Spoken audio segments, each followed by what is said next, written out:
Channel A for achievement stay with Preeti. और आज हम करेंगे क्लास 12 हिस्ट्री का चैप्टर नंबर 6 जिसका नाम है भक्ति, सूफी और भक्ति परंपरा। तो चलिए इसको शुरू करने से पहले थोड़ा सा इस चैप्टर का जो इंट्रोडक्शन है वो पढ़ते हैं। इस चैप्टर में ना हम ये देखेंगे कि हिंदू और मुस्लिम धर्म से रिलेटेड नए नए संत आ रहे हैं, नई नई विचारधाराएं आ रही है, नए नए मुक्ति आंदोलन आ रहे हैं और हम इसी के बारे में इसमें पढ़ने वाले हैं। जैसे कि सूफीवाद क्या है और नया नाम क्या है, अलवार क्या है, तो हम इन सब के बारे में इस चैप्टर में पढ़ेंगे। इतना याद रखना कि ये जो चैप्टर है ना, ये हमें ऐसे धर्म के बारे में बताएगा जिसमें रूढ़िवादी सोच नहीं है, क्योंकि अभी जो नए नए जो संत आ रहे थे वो जो रूढ़िवादी सोचे हैं उन सबको एक तरह की अवहेलना करना, उनकी आलोचना कर रहे थे और ऐसी परंपराएं ला रहे थे जिसमें वर्ण व्यवस्था बिल्कुल नहीं है, जिसमें सबको समानता है और जिसमें रूढ़िवादी जो परंपरा है वो नहीं है। तो हमें यहाँ पे यही पढ़ना है। तो चलिए इसको स्टार्ट करते हैं। सबसे पहले जो आपका एनसीईआरटी का जो फर्स्ट टॉपिक है वो है पूजा प्रणाली। पूजा प्रणाली में हमें अब यहाँ पे ये देखना है कि पहले के जो समय के जो लोग थे वो पूजा किस तरीके से करते थे, है ना, कि उनके वेश क्या थी पूजा करने की। तो सबसे पहले आता है ब्राह्मण्य पद्धति। ब्राह्मण्य पद्धति में जो लोग हैं वो पूजा ग्रंथ, रचना या फिर कुछ भी कृतियाँ पढ़ के अपनी पूजा किया करते थे, रामायण पढ़ के। अगर हम बात करें वह थे लघु और महान परंपरा की।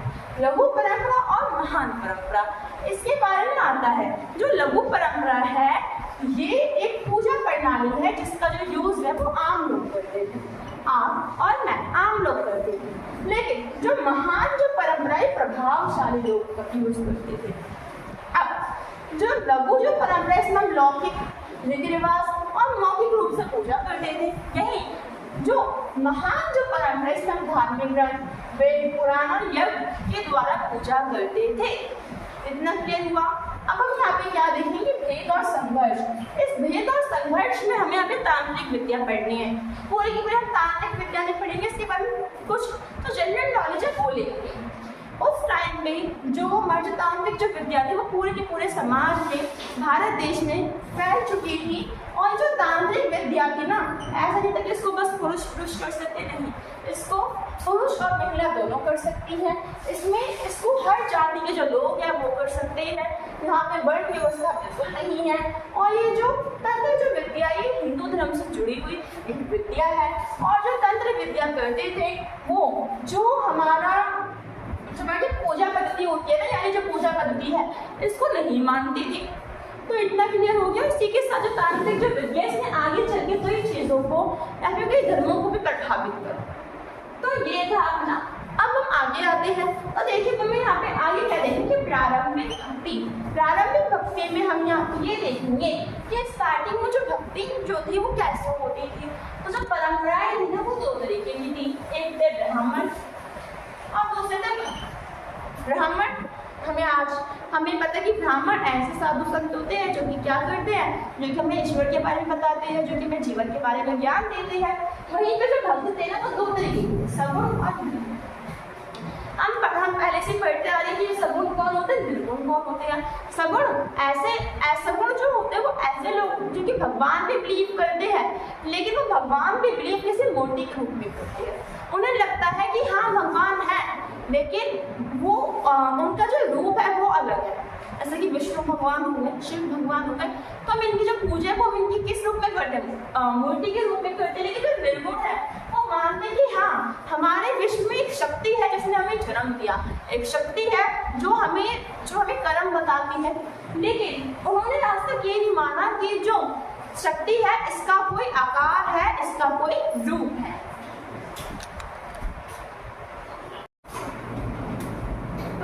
अब हमारा यहाँ पे जो अगला जो टॉपिक है वो है तमिलनाडु में अलवार और नयनार। अलवार और जो नयनार जो संत है इन दोनों का जो रिलेशन है वो हिंदू धर्म से है। और यहाँ पे अगर हम बात करें तो अलवार ऐसे संत होते थे जो कि विष्णु भगवान का पूजन करते थे, नयनार ऐसे संत होते थे जो कि शिव भगवान का पूजन करते थे। अब क्या होता था, अलवार और नयनार जहाँ जहाँ पे जाते थे, जहाँ जहाँ पे घूमते थे, तो वो जो स्थान है ना वो आगे चल के तीर्थ स्थल बन गया, फिर मंदिर बन गया। अल्वार और नयनार ने जाति व्यवस्था का हमेशा विरोध करा। जी हाँ, वही जाति व्यवस्था जो कि हमने 3rd चैप्टर में पढ़ी थी, वर्ण व्यवस्था। अब इन्होंने ऐसा क्यों करा? क्योंकि इनका जो अल्वार और जो नयनार का जो ग्रुप था, इसमें अगर हम बात करें तो कई जातियों से लोग आ गए थे और आगे चल के वही जातियों के जो लोग हैं वो अल्वार और नयनार संत बनते थे। तो आई होप कि आपको इतना क्लियर हो गया होगा। अब हम आते हैं आगे।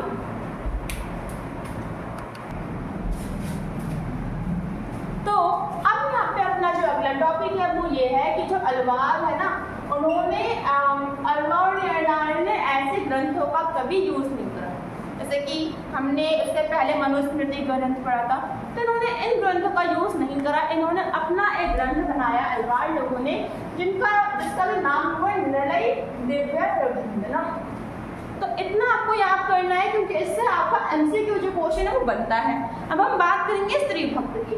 तो स्त्री भक्त में आपको 2 स्त्रियों के नाम याद रखने हैं और इससे क्या आपका एमसीक्यू आता है। तो जो अंडाल है वो अल्वार संत थी और करकई जो अमयार है वो नयनार संत थी।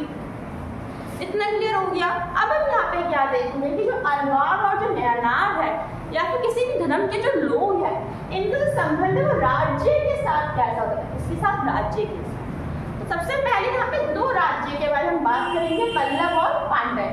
पल्लव और जो पांड्य जो राज्य थे, जो राजवंश थे, इन्होंने क्या करा था, इन्होंने वो तो जैन धर्म के जो लोग हैं उनको संरक्षण दिया, जिसका जो विरोध है वो आगे चल के नयनार ने करा।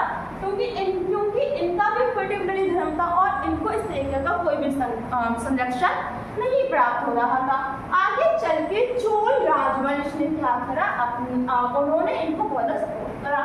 अल्वार और नयनार संत को कैसे करा, इन्होंने मंदिर निर्माण करे, जैसे कि चिदम्बर में, तंजावुर में। इन्होंने शिव की कई प्रकार की कांस्य मुद्रा, कांस्य जो मूर्ति उसको स्थापित करा। वेलार कृषक, चोल में ही वेलार कृषक रहते थे जिन्होंने इनका सम्मान भी करा। इसका सम्मान करा अल्वार और नयनार संत का। तमिल भाषा में अब यहाँ के जो लोग तमिल भाषा में शायद भजन भी गाया करते थे, शिव जी के भजन भी गाया करते थे और इसी के साथ कई सारी जो मूर्तियां उनका निर्माण करा। तो इस तरीके से रिलेशन वो आप लिख सकते हो नयनार और अल्वार संत के राज्य के साथ। अब हम यहाँ पे अगला जो आंदोलन है, अगली जो परंपरा है, इसके बारे में पढ़ेंगे। इसका नाम है आपका वीरशैव परंपरा। अब जो वीरशैव जो परंपरा है, अगर हम बात करें इसकी स्थापना किसने की, तो इसकी जो स्थापना है वो की थी बांसवाड़ा ने। बांसवाड़ा कलारची एक स्टेट है, उसका मंत्री था और जिन लोगों ने बांसवाड़ा के आंदोलन को माना उसको हम कहते हैं लिंगायत या फिर वीरशैव। कितना क्लियर हो गया। अब इसमें होता क्या था कि ये लोग शिव जी की जो पूजा है वो लिंग के रूप में करते थे और अपने वाम स्कंद का मतलब होता है अपने कंधे पे ये लोग क्या करते थे, छोटा सा जो लिंग है वो धारण करते थे। मतलब कि अगर आपने देखा हो तो कई सारे जो लड़के वो ऐसे होते हैं जिनके यहाँ पे एक लोहे का कड़ा टाइप का बंधा हुआ होता है, तो उसी को हम कहते हैं स्कंद वाम पर लिंग धारण करना। अब ये लोग क्या कहते थे, इन्होंने कभी भी जो कुरीतियां हैं, जो रूढ़िवाद है, उसको स्वीकार नहीं करा। किसकी? धर्मों की जो अंधविश्वास फैलाते उन्होंने उसका स्वीकार नहीं करा। उन्होंने जाति अवधारणा का विरोध करा। इन्होंने ये भी बोला यहाँ तक कि जो विधवा है उसका पुनर्विवाह होना चाहिए। इन्होंने आज तक जो धर्मशास्त्र है ना हिंदू धर्म के, इन्होंने उस पर भी बिलीव नहीं करा। और हिंदू धर्म में अगर हम देखें तो क्या होता है कि सबको जलाया जाता है, लेकिन ये लोग क्या करते थे, ये लोग दफनाया करते थे, क्योंकि इनकी ये अवधारणा थी कि पूरा का पूरा जो विश्व है वो शिव जी का है। अगर वो उसमें उन्हें दफनाएंगे तो बाद में जाके मृत्यु के बाद ये शिव जी में लीन हो जाएंगे। इसका मतलब कि इनका उस पर बिलीव नहीं था, पुनर्जन्म पे बिलीव नहीं था। सो आई होप कि आपको इतना समझ में आ गया होगा। अब हम आगे आते हैं और आगे नया टॉपिक शुरू करते हैं। अब हम यहाँ पे क्या पढ़ेंगे कि उत्तरी भारत में धार्मिक उफान। यहाँ पे क्षेत्र कौन सा है? उत्तरी क्षेत्र है। अभी तक हमने दक्षिणी क्षेत्र के बारे में चर्चा की थी, मतलब कि जहाँ पे तमिलनाडु केरल आता है। अब हम बात करेंगे उत्तरी भारत में धार्मिक उफान। तो क्या हुआ, इस समय नए नए वर्ग और उभरे, जैसे कि सूफी वर्ग। अभी हम सूफी के बारे में आगे पढ़ेंगे, सूफी कौन होते हैं। और क्या हुआ, अगला जो टॉपिक है वो दुशाले के नए तालीमात इस्लामी परंपरा। इसमें हम ये देखना है कि इस्लामी जो विश्व है वो क्या है, इस्लामी जो दुनिया वो क्या है। क्या हुआ, 7वीं शताब्दी में इस्लाम धर्म का उद्भव हुआ जो कि धीरे धीरे करके संपूर्ण विश्व में फैलता चला गया। इसी को हम कहते हैं इस्लामी दुनिया। अगला टॉपिक है शासकों और शासितों के धार्मिक विश्वास। हम यहाँ पे ये देखेंगे कि जो शासक है वो दिल्ली में कैसे है या फिर भारत में कैसे है, शासक मुस्लिम शासक कैसे है। तो क्या हुआ, 711 ईस्वी के बाद मोहम्मद बिन कासिम जो कि अरब के सेनापति थे, उन्होंने भारत का सिंध एरिया जीत लिया, जिसके बाद उन्होंने दिल्ली सल्तनत की नींव रखी। ठीक है, और यहाँ पे जो शासक थे ना, ये उल्मा के निर्देशन पे चलते थे। उल्मा एक व्यक्ति था और जो उल्मा था ना वो निर्देशक था, और जो उल्मा था वो शरिया इस्लामी जो शासक है इनकी किताब हुआ करती थी, और जो उल्मा है वो शरिया के जो कानून है वो इनको बताया करते थे। शासक उन्हीं कानून कायदों पे चलते थे। और इसी के साथ जो जिम्मी है, जिम्मी एक कर है। जिम्मी क्या है, एक कर है, और ये जो कर है गैर मुस्लिम लोग किया करते थे। गैर मुस्लिम यहूदी ईसाई हो गए, वो क्यों देते थे, ताकि उनका संरक्षण कर सके कौन, जो मुस्लिम जो शासक है वो। इसी के साथ क्या हुआ, मुस्लिम शासकों को इजीली भारत में अपनाया गया, क्योंकि यहाँ के जो शासक है उन्होंने भारत की संस्कृति परंपरा को अपनाई, और उन्होंने यहाँ पे जितने भी धर्म के रहने वाले जो लोग हैं उनके साथ अच्छा व्यवहार करा। और इसी के साथ हम क्या देखेंगे, लोक प्रचलन में इस्लाम। इसमें हमें 5 बातें देखनी, कितनी बातें देखनी, 5, जो कि एक मोमडन को करना ही करना होता है। जैसे कि उनको मानना है कि जो अल्लाह है वो एकमात्र ईश्वर है, जो पैगंबर है वो अल्लाह जी के दूत है, और उन्हें दिन में 5 बार नमाज पढ़नी पड़ती है, उन्हें खैरात बांटनी चाहिए, और उन्हें हज के लिए मक्का जाना चाहिए।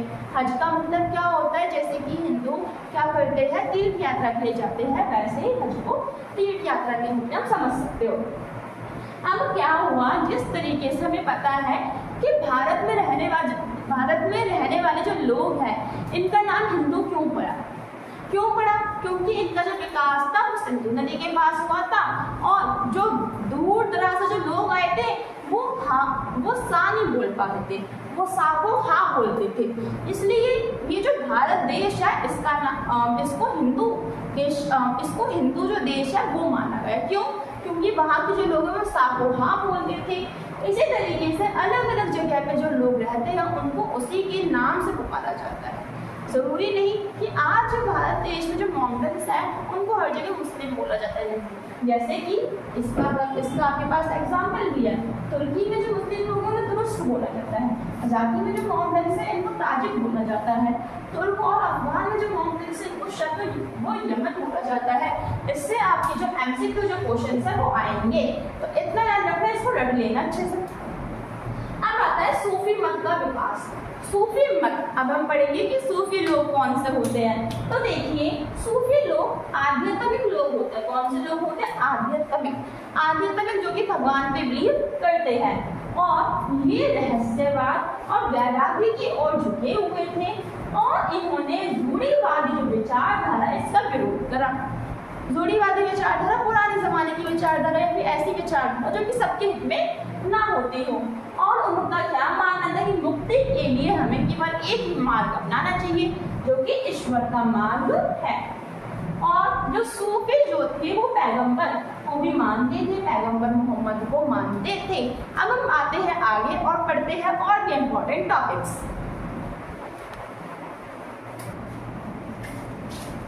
तो अब हम यहाँ पे क्या देखते हैं, खानकाह और सिलसिला। ये खानकाह क्या होता है और सिलसिला क्या होता है ना। अब हमें यहाँ पे ये देखना है, खानकाह एक जगह थी जहाँ पे जो सूफी जो लोग थे वो रहते थे। ठीक है, सूफियों की रहने की जो जगह थी वो खानकाह थी, और जो सूफी समुदाय थे उनका विकास खानकाह के आसपास होता था। और अगर हम बात करें तो यहाँ पे शेख, पीर, मुरीद भी थे, जिनके क्या काम होते थे, खान खानकाह पे नियंत्रण करना, अनुयायियों की भर्ती करना और अपना अगला वारिस बनाने का निर्णय करना।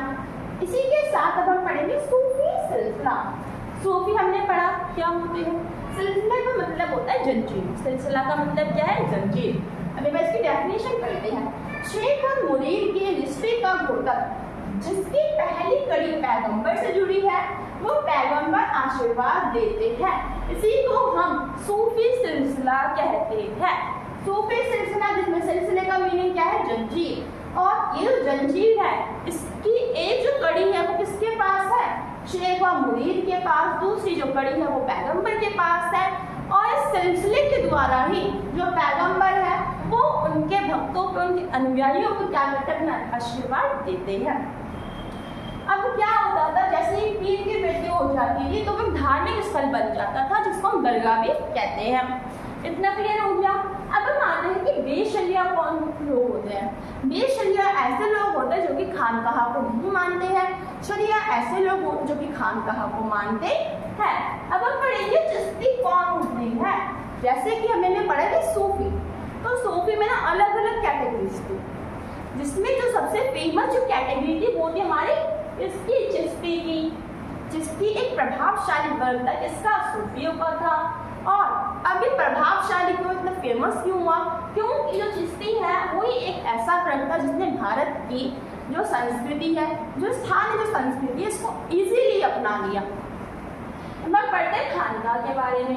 खानकाह में छोटे छोटे कमरे हुआ करते थे और बड़ा हॉल हुआ करता था जहाँ पे अतिथि आते थे और जो हमारे मुरीद है वो इनसे मिलते थे। छत पर एक छोटा सा कमरा होता था जहाँ पे शेख रहते थे और अपने मेहमानों से मिला करते थे।